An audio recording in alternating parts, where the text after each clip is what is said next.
Life began out there, in a far-off world orbiting a distant star. In the warm primordial oceans of the young planet, the Great Mother brought forth the first living beings in existence. Life in the early oceans flourished as vast multitudes of new organisms emerged. Plants spurred onto land. The first land animals followed soon after. Before long, the planet transformed into a lush green paradise. Deep in the world's largest jungle, the Great Mother created the first of her children, Seti and Sewi, the mother and father of us all. The first woman and man gave rise to the world's first civilization. Their children, known as the Deva, preserved the natural harmony of the home. All living beings, from the smallest critter to the largest predator, prospered under their protection. The Deva, created in the Great Mother's image, were imbued with her grace, benevolence, beauty, and wisdom. Blessed with eternal life, the Deva observed the sun rise and set on the lives of countless beings. Charity, humility, kindness, and fairness were virtues that the Deva upheld to the fullest. The Deva extended their kindness to all other forms of life. Everything taken from Earth was replenished. All was in balance. Then one day, an unnatural, malevolent being emerged from the dark depths of the night sky. The entity, known as Shiraki, sought to disrupt the natural order of the world. Shiraki took the form of a handsome, charismatic man. He lived among the Deva as their most influential innovator. He led the men to cut down the jungle to make space for more settlements. He introduced agriculture, mining, and iron to the Deva. The Great Deceiver brought forth many new advancements to the people, but none can imagine the horrors that awaited them. Years passed by, and the Deva anointed Shiraki as their first king. The influence of his kingdom extended beyond the bounds of their home continent. Every new land conquered in his name marked a new victory in his war against the untamed wilderness. But none of his victories could tame his unrelenting desire for a queen.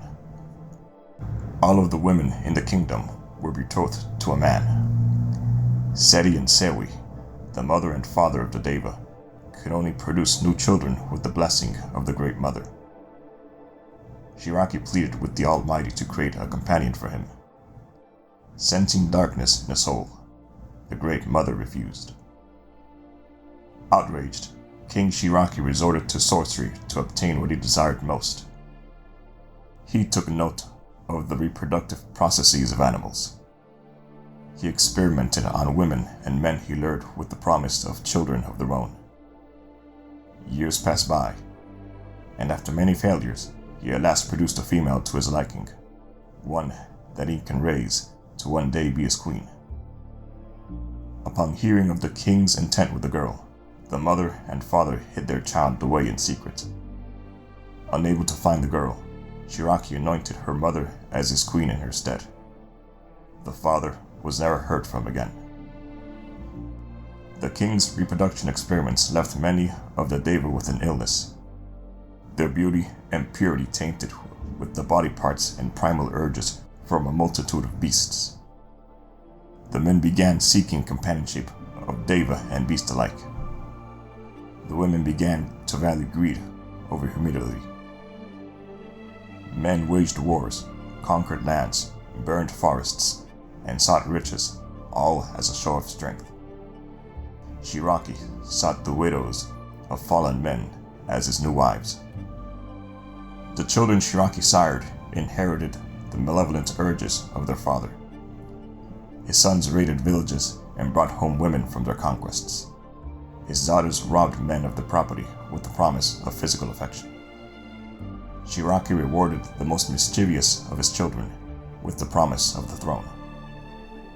Those who lacked aggression and greed were confined to the margins of society.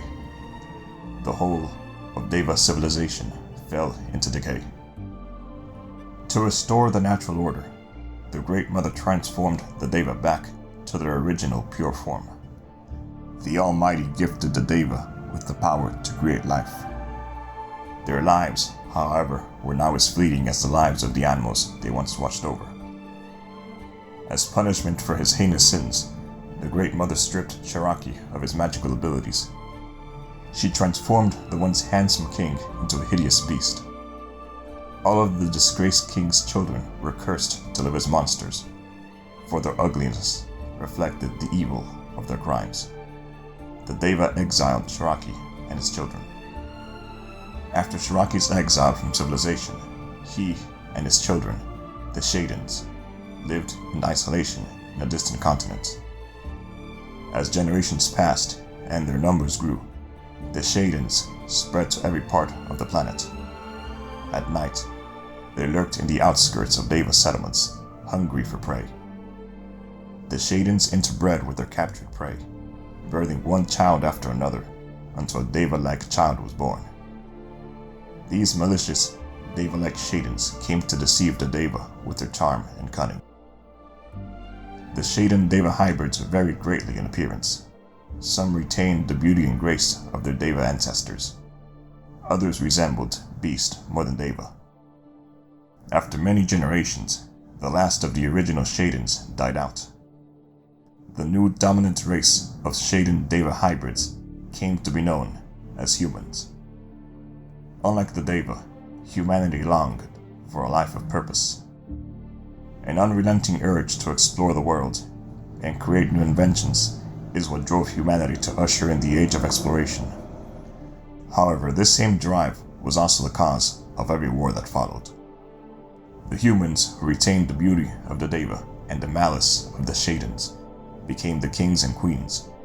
Those cursed with the ugliness of the Shadens and the benevolence of the Deva were condemned to be slaves. Goodness and humility were no longer virtues. War against one's own kin became show of strength. As more of humanity's powerful rulers bred with human and Deva alike, virtue faded from the world.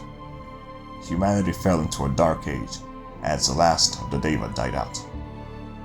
Throughout this dark age, humanity had conquered every known land on Earth. Every being, whether king or slave, now had the power of flight. Every person had the ability to speak to anyone across oceans, but food and shelter became ever more scarce for the commoners. As humanity multiplied, most animal and plant life began to die. Forests became deserts.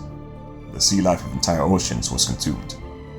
The very air humanity breathed became poison. Kings and queens copulated with multitudes of strangers.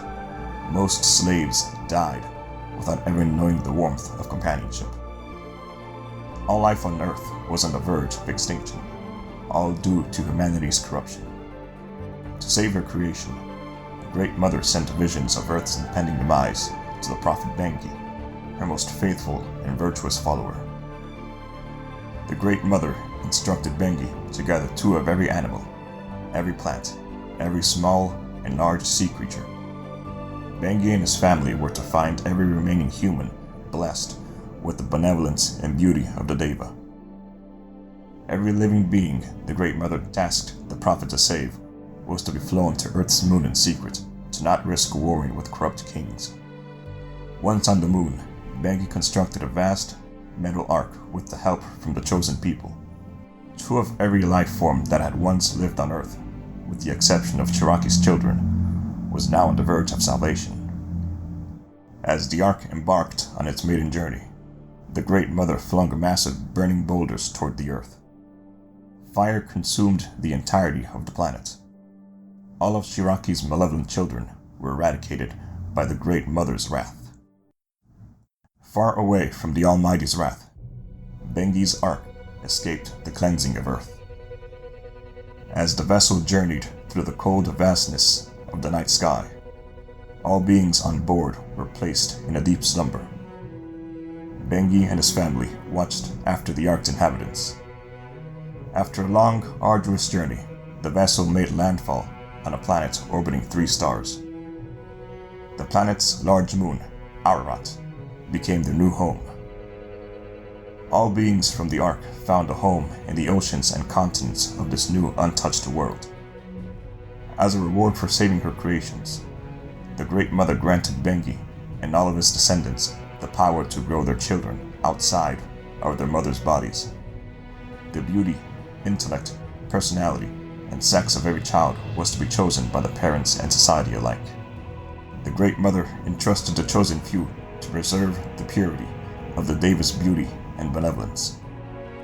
Never again shall humanity know the ugliness and malice of the Shadens. Never again shall humanity know war, greed, hunger, disease, and loneliness, as long as every person born is imbued with the graces of the Deva. Bengi and his disciples established order in humanity's new homeworld. Women and men were born in equal numbers. All courtship arrangements were now determined by communities, not by individuals.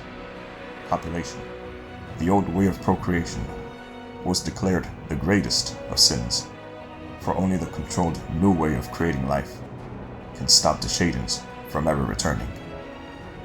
Fairness, charity, humility, and kindness formed the pillars of the new order. No woman or man lived without the kindness of a community or the warmth of a faithful companion. The necessities of the many outweighed the desires of the one. Selflessness was wrecked as a strength. All individuals lived for the betterment of humanity. Bengi's children extended their charity and kindness to all other beings. The continuation and expansion of life became humanity's new purpose. All was in balance once again. Life flourished under the protection of a just and egalitarian society. As life on Ararat multiplied, the descendants of Bengi brought forth more living beings to other worlds around the 3 stars. Humanity protected life, and in return, it transformed once barren worlds into homes for more life. The 3-star Canaan system has become the jewel of the Great Mother's creation. Human virtue has allowed life to spread across the stars. And for as long as humanity upholds the virtues of the Deva, life in the universe shall prosper for all time.